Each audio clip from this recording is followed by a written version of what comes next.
What's going on? You didn't make lunch today. My husband suddenly yelled at me over the phone. He sounded upset that I hadn't prepared his lunch and that I wasn't home.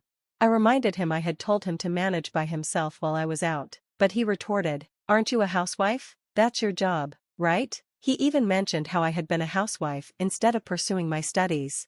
It was frustrating. How could he make such a big deal about missing lunch for one day? I was tired of doing all the housework and then being scolded when things didn't go perfectly for him.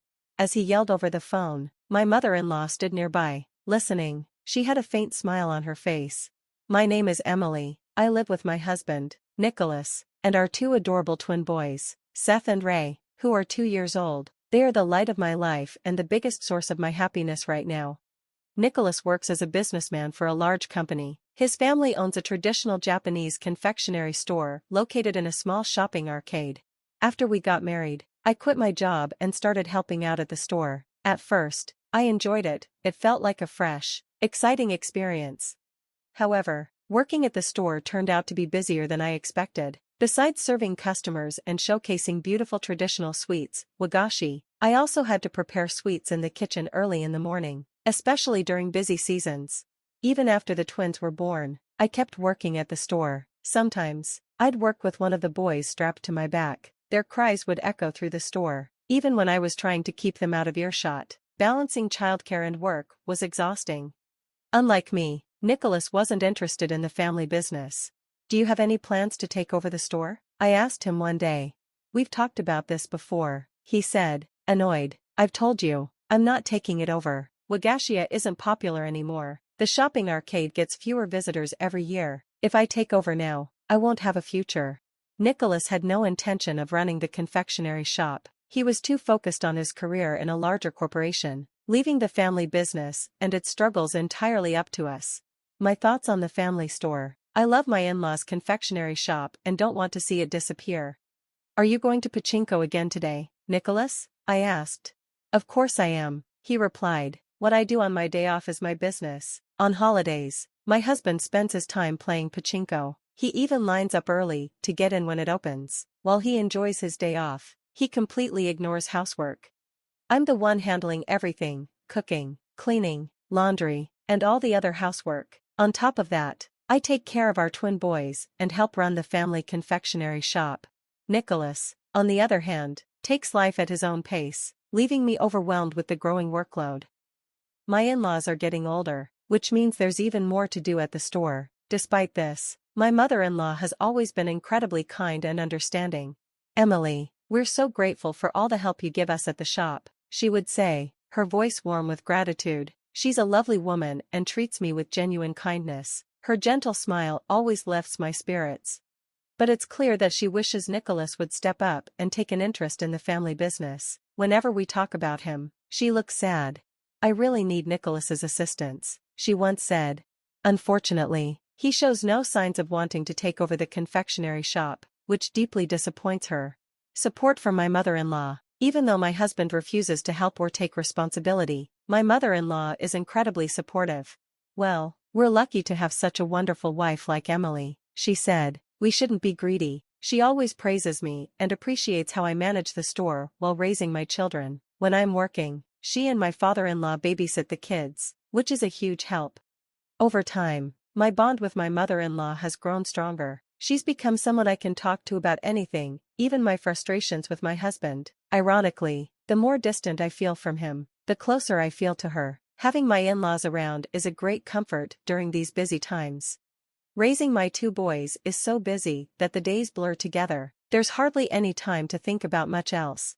Now, as the end of the year approaches, the confectionery shop is getting even busier. This is the peak season for gift giving, and we're transitioning to meet the increased demand. After discussing with my in-laws, we decided that I'd stay home this year to focus on preparing wagashi. When I told Nicholas about staying at my parents' place for one night to help during the busy season, he was clearly upset. "What, you're taking the kids and staying at your parents' house?" he asked, annoyed. I explained it was just for one night and assured him there wasn't much to worry about. But as expected, he started complaining. "What about the housework?" he asked. "Nicholas doesn't do any housework, so even one day without me managing everything is a big problem for him." I tried to reassure him. It's only one night. Everything will be fine. If you get hungry, you can prepare something for yourself. There's no need to do laundry for just one day. You'll survive. Still, he grumbled, you're a housewife, aren't you? Isn't this your responsibility? I'll say it again, I'm the breadwinner of this family. I told my husband, who do you think is in charge of feeding our 2 kids? He grumbled in response, and I didn't want to argue anymore. So, I said nothing else and took the kids to my in-laws' house without asking my husband for permission. When I arrived at my parents' house, there was a lot of work waiting for me. It was the end of the year, and business at the confectionery shop was picking up quickly. Orders for year-end gifts were pouring in, and I knew I had made the right decision to help out. The first task was assembling empty boxes for the gifts. It was harder than it sounded, especially since hundreds of boxes had to be prepared for the season. My in-laws and I worked together to get it done. By the end of the first day, I was exhausted, but the next morning, I had to get up early to prepare wagashi sweets for the day ahead. I decided to go to bed early so I could start working right when the sun rose. While the kids were still asleep, my in-laws and I worked quietly in the kitchen. Before I knew it, the sun was up, and we decided to take a break for breakfast. The kids were already awake and ready for breakfast, so I quickly made it and served them. As we sat down together, my phone rang. It was my husband. What's going on? You didn't make lunch today? He yelled at me as soon as I picked up. He was upset because there was no lunch prepared, and he seemed to think it was my job to do it even though I was away. I told him to make his own lunch while I was gone, but he didn't like that response. He accused me of avoiding housework, even though he never helps out. It was ridiculous to make such a big deal about not having lunch for just one day. I was shocked by his reaction, and it seemed my in-laws were too because they could hear him yelling through the phone. Finally, he rambled on about whatever he wanted to say before abruptly hanging up the phone.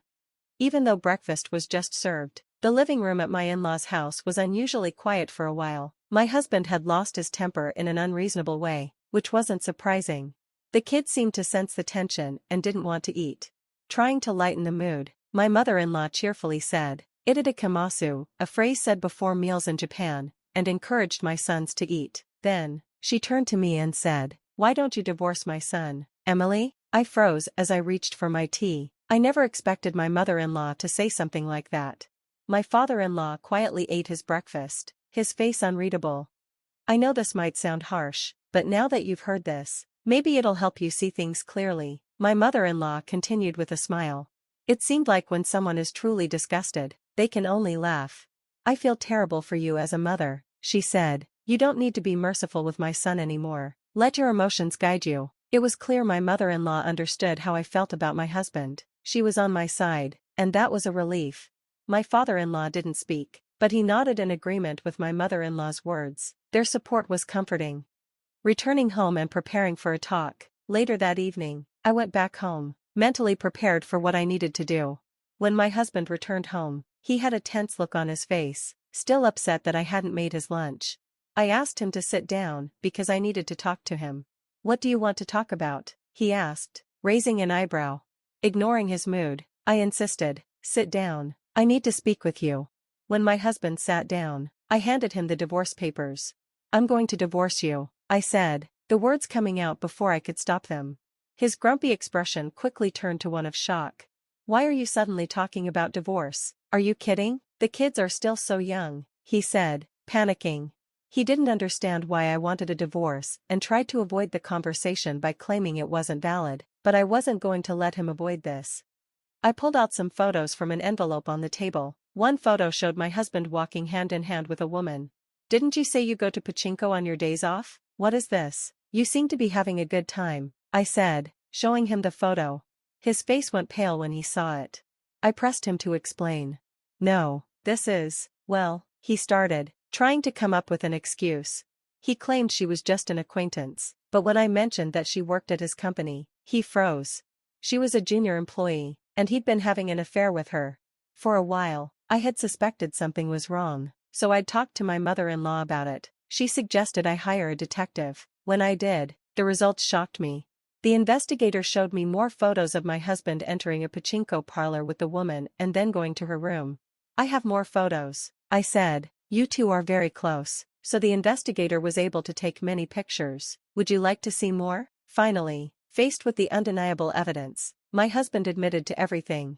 Yes, I've been seeing her. I'm sorry, Emily, he said. I was just playing with fire. I'm sorry for the kids. I'll leave her right now, so please don't divorce me. His apology was desperate, but I had made up my mind. I'm dead set on getting a divorce. I'm not joking, I told him firmly. There was no way I could forgive him. Standing up for myself, I've been helping at your parents' house while babysitting, and I've been taking care of things you didn't want me to, I told my husband. I've told your parents everything, and they're on my side, not yours. They've said they'll help me in any way they can. We worked together, so there was plenty of time to talk, and they were both furious at him. I also told them that we were getting a divorce. When I told him, my husband completely lost his cool. He broke down in tears. Please, I would never do something like this, he begged. He was so overwhelmed by my decision that all he could do was mutter that he didn't want a divorce. I can't be with you anymore, I said. I will make sure you pay alimony and child support. He begged for forgiveness, getting on his knees, but I refused to listen. As a result, we divorced. I insisted on alimony payments from both him and the woman he had the affair with. He also had to pay child support for our children. After the divorce, my husband chose to resign from his job, and the woman lost her position too after the company found out about their affair. My in-laws were furious and told my husband he would be cut off from the family and barred from the family home. With no one to rely on, he had to work from morning to night in manual labor just to pay his bills. A new beginning. After the divorce, I continued working at the Wagashia confectionery. My in-laws asked me to stay, and I enjoyed working there. I needed to support my children, and they wanted me to run the store after they retire. Eventually, they planned to give me the store and their home. Naturally, I intended to take over, and in the future, I will be the owner of the confectionery. I will continue working hard at my job while raising my children. Looking ahead to the future,